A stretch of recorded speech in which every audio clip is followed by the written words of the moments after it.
Hello दोस्तों, चलिए अब हम क्लास 12th के इंग्लिश के पोइट्री सेक्शन का चैप्टर 6 जिसका नाम है द सोल्जर का समरी बताने जा रहा हूँ। बहुत ही कम समय में और सुंदर तरीके से मैं समरी बताने का प्रयास करूँगा।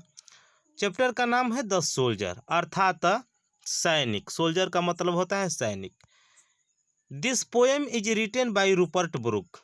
यह कविता जो है रूपर्ट ब्रुक के द्वारा लिखा गया है। He was born in England in 1887। उनका जन्म इंग्लैंड में 1887 में हुआ था and died on 23 April 1915 of septicaemia. उनका मृत्यु जो है 23 अप्रैल 1915 को हुआ था सेप्टिसेमिया से। अब सेप्टिसेमिया का अर्थ होता है पॉइजन, अर्थात किसी कीड़े के काटने से जो पॉइजन होता है शरीर में उसे सेप्टिसेमिया कहते हैं। इन दिस पोएम, इस कविता में the poet describes about his patriotic feeling for his country England. इस कविता में कवि वर्णन करता है अबाउट हिज पैट्रियोटिक फीलिंग, अपने देशभक्ति फीलिंग को, फॉर हिज कंट्री इंग्लैंड, अपने देश इंग्लैंड के प्रति कवि के अंदर जो देशभक्ति की भावना है उसके बारे में कवि ने इस कविता में वर्णन किया है।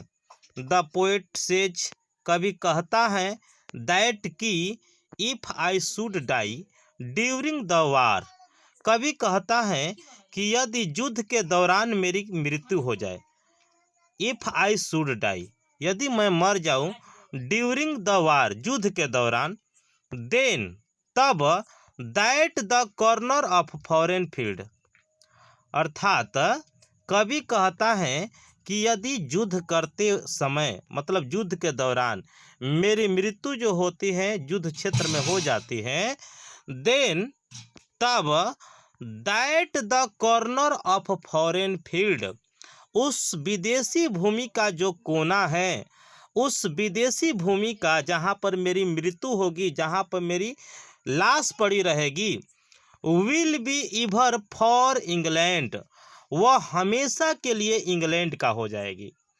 कवि का कहने का मतलब है कि यदि युद्ध के दौरान मेरी किसी विदेशी भूमि पर अर्थात विदेश में मेरी मृत्यु हो जाती है तो वह उतनी सी जमीन जहाँ मेरी लाश पड़ी रहेगी, मान कर चलिए कि वो हमेशा के लिए इंग्लैंड की हो जाएगी। ये कवि की देशभक्ति की भावना है।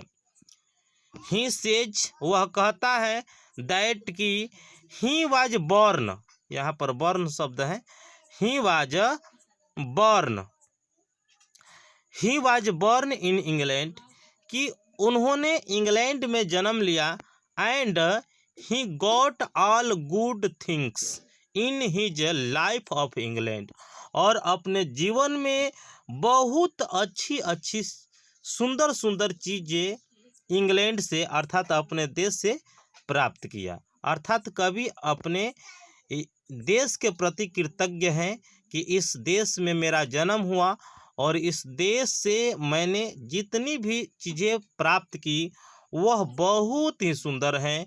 ऑल गुड थिंग्स मतलब सभी चीज़ें सुंदर है। इस बात को लेकर कवि को खुशी है मन में। ही रिमेंबर्स, वह याद करता है, द फ्लावर्स, फूलों को, द रिवर्स, नदियों को, हर एयर्स, हवाओं को, हिज फ्रेंड्स, अपने दोस्तों को, हर वे, रास्तों को, साइट्स, दृश्यों को, साउंड्स, ध्वनियों को। अर्थात कवि यहाँ अपने देश से प्राप्त फूलों को याद करता है, नदियों को याद करता है, हवाओं को याद करता है, अपने दोस्तों को, रास्तों को, साइट्स, दृश्यों को, साउंड्स को याद करता है। ये सारे चीज़ कवि को जो अपने देश से प्राप्त हुआ, उन्हें फूल मिला प्यार करने के लिए, नदियाँ मिली स्नान करने के लिए, जिस देश का हवा लेकर के, वह कवि कहता है कि इस देश के हवा लेकर पाकर जो मैं जीवित रहता हूँ, अपने दोस्तों, देश की जो मार्ग है, रास्ता है, दृश्य, साउंड्स अर्थात ईटीसी, मतलब सभी चीज़ों को कवि याद करता है कि ये सारे चीज़ें हमें मुफ्त में हमारे देश से मिला है। इस बात के लिए कवि जो है कृतज्ञ है, अर्थात कवि जो है अपने अंदर की देशभक्ति भावना को प्रदर्शित कर रहा है।